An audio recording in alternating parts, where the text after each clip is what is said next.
It's pretty hard to beat the view at John and Martha King's home in La Jolla. We really want to prepare in the morning, don't we? Yes. But really, they prefer a little more altitude aboard their 1974 Falcon 10. For more than 15 years, they have been loyal members of the Falcon family. It's so stable. When you're coming in on approach, it just feels like you've got it on a rail and it just brings itself down to the runway and kisses the ground and you say, ah, that was good. It's just a different class of airplane than anything else in general aviation. And we are rolling, and action. Well, hello, fellow pilot. I'm John King. And I'm Martha King. In the world of general aviation, the Kings themselves are in a class of their own. They are the founders of the King Schools, world leaders in preparing pilots for FAA written exams. We want you to be able to identify and mitigate the risks in your flying. Over the years, they've sold 2 million courses This will be your first flying lesson. and own several airplanes. For them, the Falcon 10 was the perfect aircraft.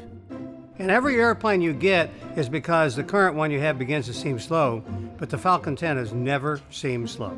And I think the reason the Falcon 10 has never seemed slow, it is not slow. It is, we have to slow down for airliners all the time. When I took a look at the performance, the range of it, the speed, the landing capabilities, because we are working out of a pretty short field here at Montgomery Airport, it just took my breath away. And I thought, wow, we got to have this. When I asked them for a ride, I didn't have to twist their arms.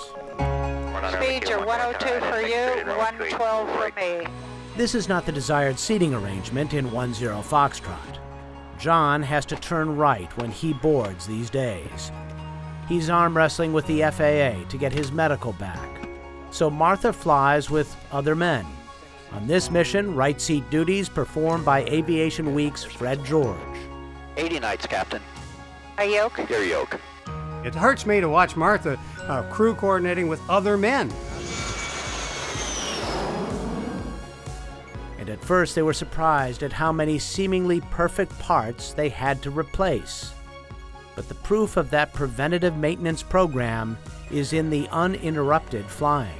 In 15 years, we have never not been able to take a trip because of a mechanical malfunction. We have never been stranded on a trip because of a mechanical malfunction.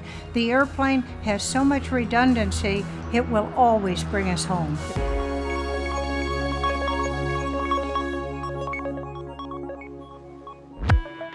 Cisco's executive chairman, John Chambers, has always been a Falcon owner who turns right when he boards his plane.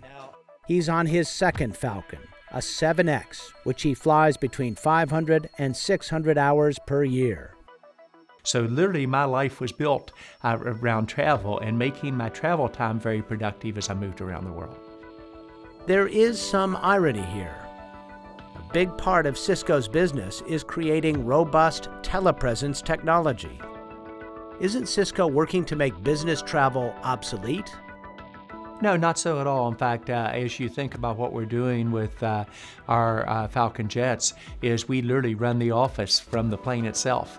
So constantly connected to the internet, downloading presentations, setting up what we're going to do in the next meeting. So it just makes us dramatically more productive. Unfortunately, we didn't get a ride in John's 7X.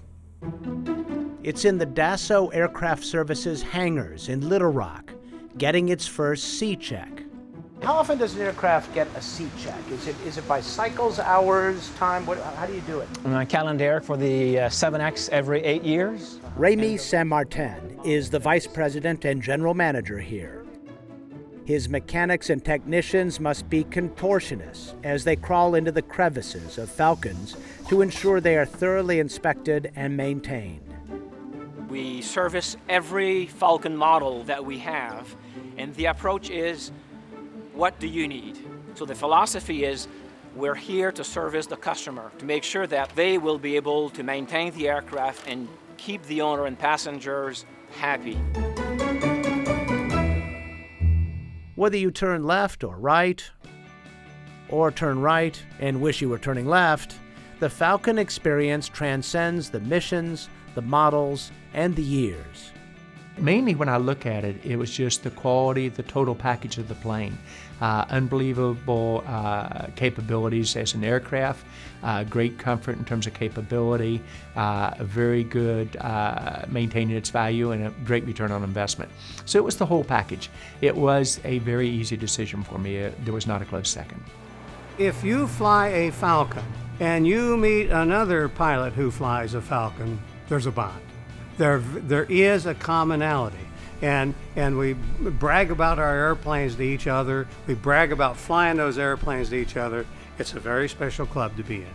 Because everyone in that club knows the touch and the feel of the airplane and the joy that it gives because of the pleasure it is to fly. I can't think of anything better to say than it's a Falcon.